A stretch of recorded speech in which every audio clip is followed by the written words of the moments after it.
Hi, and welcome to episode 40 of the Lewiston Tribune podcast. I'm Matt Baney, managing editor of the Lewiston Tribune, and I'm joined today by Laura Guido. Hi, Laura. How you doing? Good. How are you? Good. Laura's our, for at least a few more days, Laura's our political writer. She covers Idaho politics for the Lewiston Tribune, the Moscow Pullman Daily News, the Idaho Press in Nampa, the Coeur d'Alene Press. She does it all.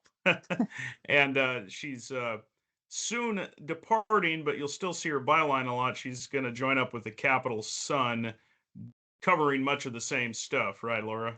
Yep. All right. Well, we'll talk a little about that later, but let's start with Laura had an interesting story earlier this week about the sale of ivermectin in Idaho, uh, it being sold over the counter. Um, so your story outlines the legal sale of over the counter ivermectin in Idaho, but it hasn't quite gotten off the ground. Can you kind of give us a high level view of the story you wrote? Sure.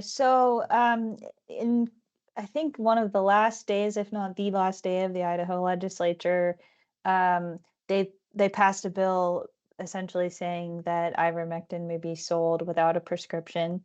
So that makes us just one of three states that allows that. Um, the it was a very simple, very short bill. It just pretty much said that you can sell human grade ivermectin and you don't need a prescription, and that was about it. Um, I spoke to some other pharmacies, and folks were wondering where they can get it, and some of them were just not sure how that interacts with. There's other regulations within state administrative rules regulating the pharmacy industry. There's also FDA, federal regulations, and some folks were unsure on how to navigate that. And it sounds like this went into effect upon signature in April, so it's very new. Even the folks I was talking to that are selling it are still like, we might be adjusting still. We're not really sure how this is going to go yet.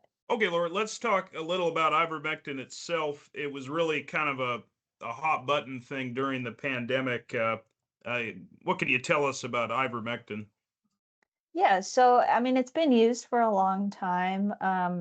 It- Folks who own livestock are probably very familiar with it. It's used kind of as a anti-parasite drug, or a dewormer.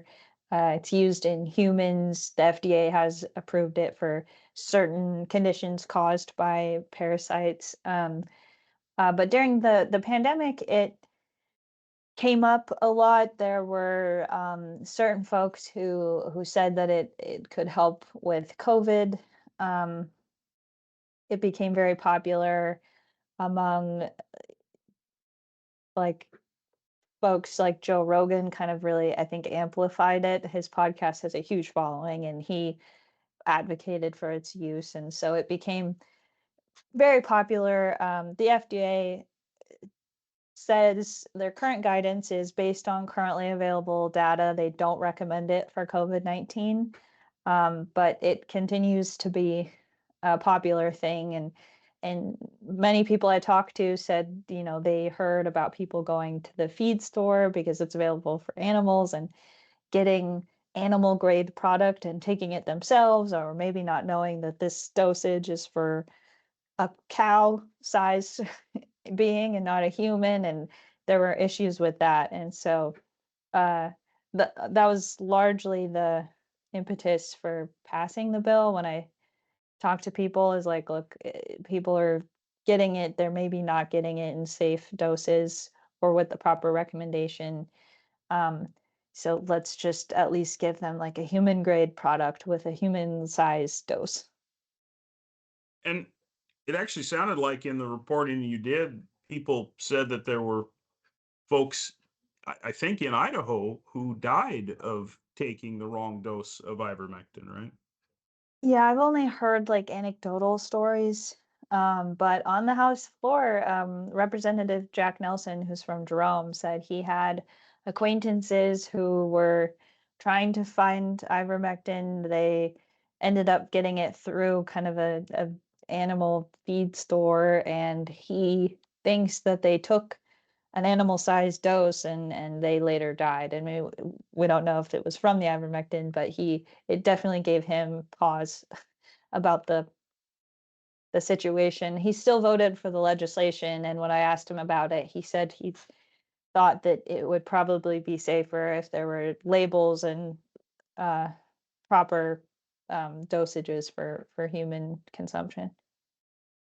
And there are times that for not for COVID necessarily, but a reputable physician would recommend to a human patient to take ivermectin for other conditions, right?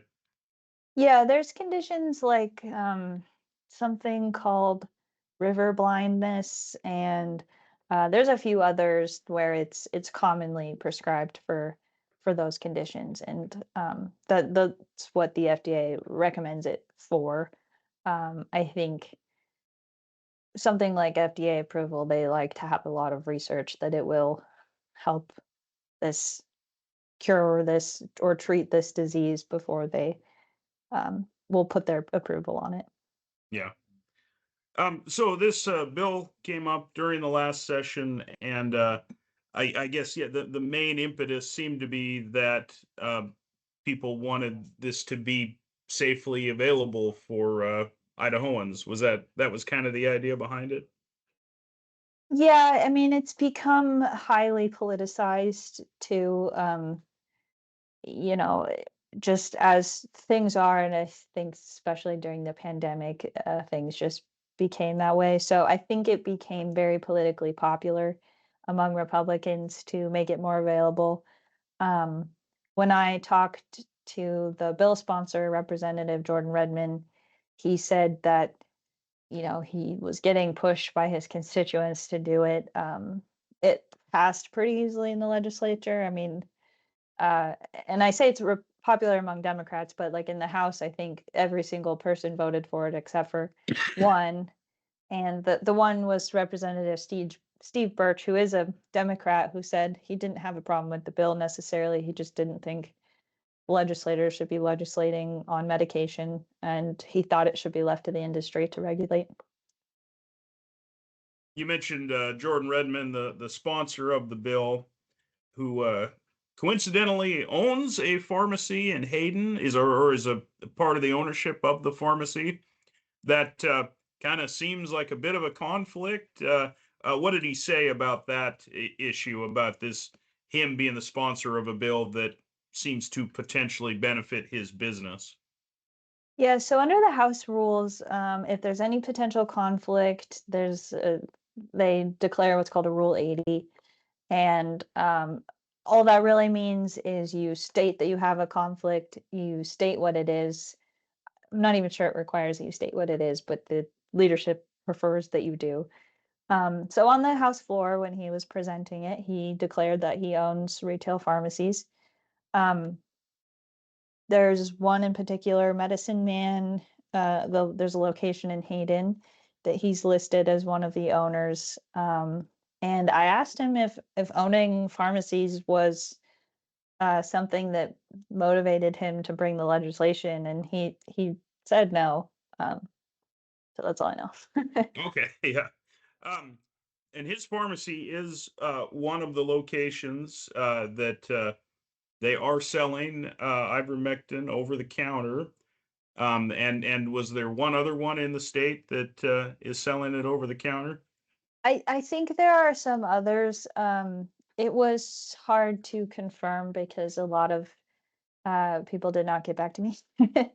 But when I talked to the folks in Hayden, they mentioned that he had heard there was maybe one in Orfino and maybe one other. So it's not very many at this point. Okay.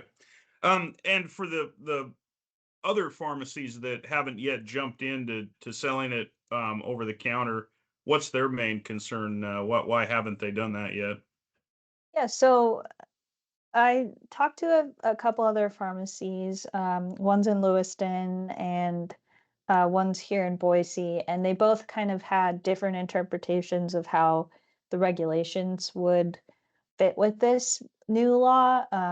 One of them was worried about labeling issues. So uh, ivermectin, if you get it from a manufacturer, it's only labeled as a prescription drug, which has pretty specific rules from the FDA. So it'll say RX only on it, which means you're not allowed to sell that over the counter. Um, which uh, then leads to other issues because you can't violate federal law.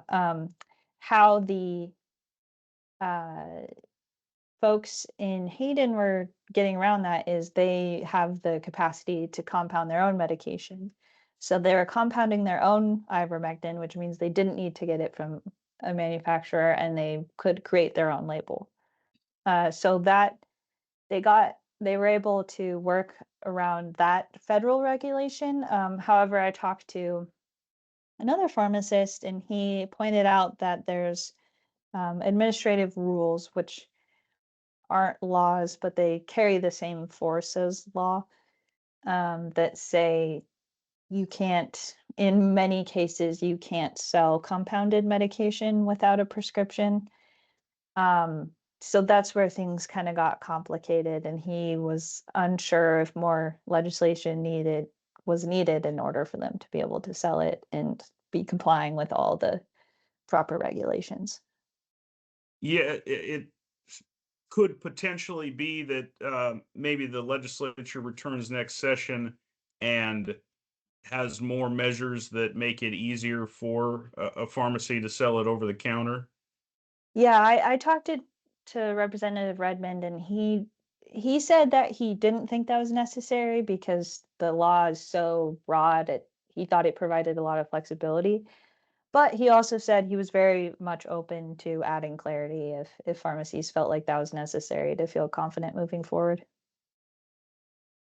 And there's no way, we don't really have any way of determining how popular it is in the state. Is it flying off the shelves, or but there's no data on that, right? Think I talked to the pharmacist at Medicine Man, and he described it as medium popular. So, or he said medium demand when I asked about the Meeting. demand for it. So he said that they regularly get asked about it, but because they are compounding it in small batches themselves, it's pretty expensive. It was, I think, $75 for a bottle of 30 pills of 3 milligrams each. So, um, you know, not everyone wants to pay that. If otherwise, I only really know anecdotal evidence. I mean, during debate, several of the Idaho legislature members of the legislature said that they were had used it or regularly use it for other conditions. So it seems to be relatively popular. I've followed some threads on Twitter and um, social media, just looking at folks who were trying to find it in their area, which is how I came across Medicine Man. But that's all I really know at this point. I Okay. don't know that there's good data on how much it's used. What in that research did you figure out? What other illnesses or diseases do people take ivermectin for? What else? I mean, in fact, now uh, we're probably all of us are probably less worried about COVID than we were a few years ago. So yeah, what's the focus now of what ivermectin can do for you, according to non-medical people, apparently? It seems to be varied. During debate in the Senate, the other bill sponsor, Senator Tammy Nichols, said that she'd heard of a lot of uses for it. She said some people take it like vitamins just every day. Another senator, Senator Zeiderveld from Twin Falls, she said that she takes it when she gets the cold. Um, it, it seemed like there were a wide variety of things. The pharmacist I actually talked to said that there was research on it for different conditions. I think um, emerging research on it. It wasn't like they're looking into different ways to use it, and And yeah, like you said, other non-medical folks use it for any number of conditions. It's very popular. You could probably tune into the Joe Rogan podcast for a full list of what it'll do for you. Yeah. Well, okay, Laura, thank you very much. That story you wrote, that was a great example of Laura's strengths as a reporter. She really plowed into that and did a lot of interviews, a lot of research, and a very even-handed story, I thought. And you did really well with that, and you've done really well with us for us the last 3 years. As I mentioned earlier, Laura, she's taking a new job with the Idaho Capital Sun, a nonprofit media group, and you'll kind of be doing the same thing. You'll be covering the Idaho legislature. This move you're making, how do you anticipate it going? Will it really not be that big a switch up for you? Luckily, yeah, I'll still be doing pretty much the same thing, covering state politics from kind of a statewide perspective. It'll be for a nonprofit, so that'll be kind of and an online only publication, Mhm. which will be different. I've been in traditional newspapers my entire career, so I'm excited to try something different. But I'm also glad that you know because it is the nonprofit and the model that we have, hopefully my stuff will still run in the in the Tribune and papers that we partner with statewide are all welcome to use our stuff for free. So I'm pretty excited to try something new, but also get to do some of the stuff that I do now and enjoy. Yeah. Well, I promise you, Laura, we'll run some more Laura Guido bylines in the Tribune, and we might have you back on the podcast sometime. So Anytime. thanks.